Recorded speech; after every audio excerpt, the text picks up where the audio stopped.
Bibliomania, por Marisa Midori.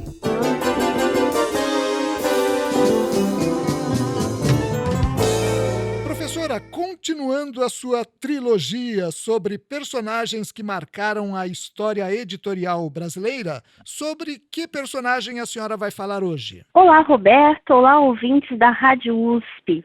Hoje, o personagem que eu escolhi e que marcou profundamente a história editorial brasileira é uma homenagem ao povo brasileiro que tem na sua luta renhida e saído às ruas, né, por um Brasil melhor e mais justo. E o nosso personagem não poderia ser outro senão o Zé Brasil. O Zé Brasil, que nasceu em 1947, em uma brochurinha, podemos chamar até em um opúsculo publicado pela Editorial Vitória e foi elaborado pelo Monteiro Lobato. Na verdade, nós podemos dizer que o Zé Brasil é uma outra face de um outro personagem do Monteiro Lobato, criado lá nos anos de 1910 e que se tornou também muito popular, que foi o Jeca Tatu. Aquela figura rústica, sentada, desanimada, com o pé cheio de bicho,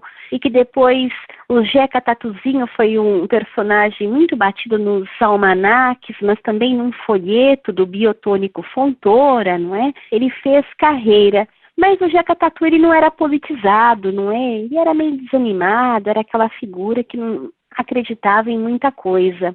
Enquanto que o Zé Brasil, quando ele nasce com força total. É um livrinho feito com diálogos, não é? Que tem até um sentido muito pedagógico, num estilo muito diferente daquele costumeiro do Monteiro Lobato, mas que traz críticas contundentes sobre o Brasil. Eu vou ler só um trechinho para vocês terem uma ideia do conteúdo, não é? Do famoso Zé Brasil de 1947.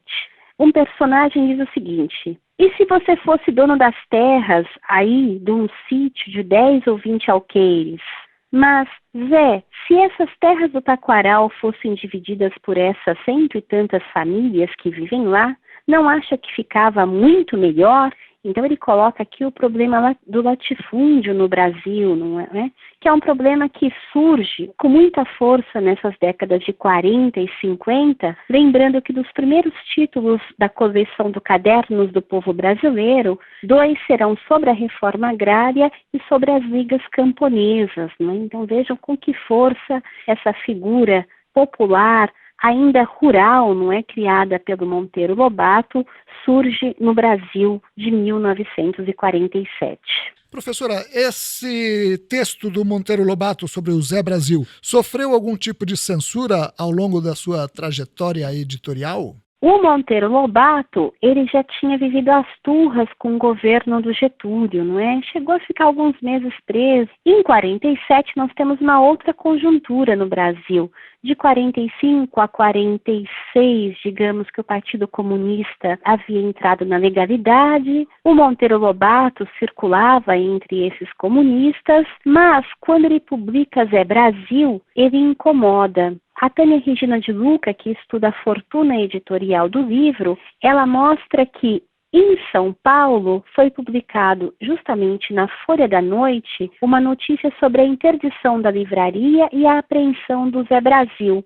O livro havia sido impresso no Rio de Janeiro e eles mandam 7.000 exemplares para São Paulo. A polícia consegue apreender 20% desses 7.000. O Estado de São Paulo, ele também publica, não é, uma notícia sobre esse mesmo evento e isso move a opinião pública da época, né? Então, para você ter uma ideia, esse personagem, esse opúsculo de 24 páginas, incomodou bastante. Apenas uma última informação sobre o Zé Brasil, antes de terminarmos a coluna, é que o personagem e as ilustrações do livro foram feitas pelo PSDN, numa outra edição pelo nosso Cândido Portinari. E eu fico aqui aguardando vocês para um próximo Bibliomania. A professora Marisa Midori conversou com Roberto Castro.